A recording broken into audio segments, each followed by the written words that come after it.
So at this point, we've got the question, what accounts for the risk of democratization turning violent? Why is democracy so potentially destabilizing? Which is one of the reasons that non-democrats say they don't want to pursue democracy. Well, one of the reasons, a key reason, is that institutions, those regulating political participation, tend to be weak during the period of partial democracy. In other words, when you loosen controls in the non-democratic regime and allow for increased political participation, the institutions aren't strong enough to regulate that. You're opening up political participation, but you lack strong democratic identities, democratic ideologies around which you can mobilize voters. And this means that high levels of political activity are going on, but there are no strong institutions to regulate this. So what do we mean by strong institutions? I've repeated this like 20 times now. We mean parties, for example. A strong party is one that has a solid party program.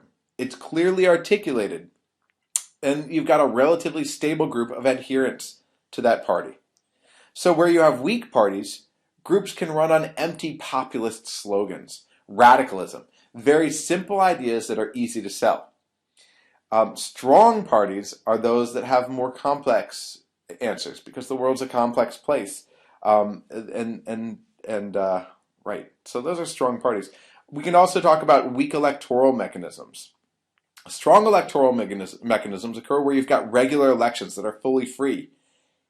Practically anyone can run. The process is clear. It's fair. There's no fraud or coercion.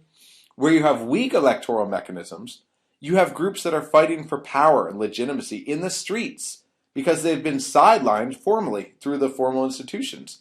Or they can claim that they were sidelined formally, that they were the victims of fraud. Another aspect here is information. In consolidated democracies, you've got ethical, trained reporters. You've got courts that monitor slander. You've got various points of information that balance each other out. I can look at the Washington Post. I can look at the Washington Times. I can try to get different viewpoints. Where you lack these elements, you're much more likely to end up with radicalism. False stories, for example, that are on the front page of newspapers. And there's no way for me to counter a false story about my party. The use of niche media to get out their malevolent message. Malevolent. It's the name of some Disney woman, isn't it? Maleficent. Okay. A malevolent message. So targeting, for example, another ethnic group, saying that they're stealing all the money and that you have to fight them. These various niche media, none of which has actually accrued for itself a solid reputation for representing real news. So you've got weak institutions on one hand, but on top of this, you have actors who are seeking to manipulate this. Think about who you have in a new democracy. You've got elites with threatened interests, the incumbent or outgoing political leaders from the previous regime, military elites, whoever it is, who are trying to rally the public to be on their side. And you've also got new entrants onto the political stage who are trying to rally the public as best they can as well. So you've got this all-out fight for popular support. So the process, well, what you tend to find is the rise of nationalists and radicals. Conditions drive elites to nationalism in order to mobilize the masses. People who, not coincidentally, are experiencing social, economic, and political upheaval. And they're looking for easy answers. And you've got a lack of institutions to check this. So nationalism tends to beget nationalism.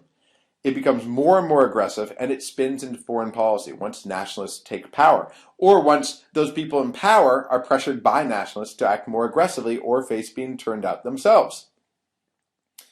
So once you've got nationalists in power, they go on, they get in on nationalist rhetoric, and their political survival depends on this nationalist rhetoric. But they're also more reckless. Well, democratic leaders are careful in where they go to war and how they go to war. These newly democratizing ones don't have to be because they're less accountable. There's less alternative information to undermine them.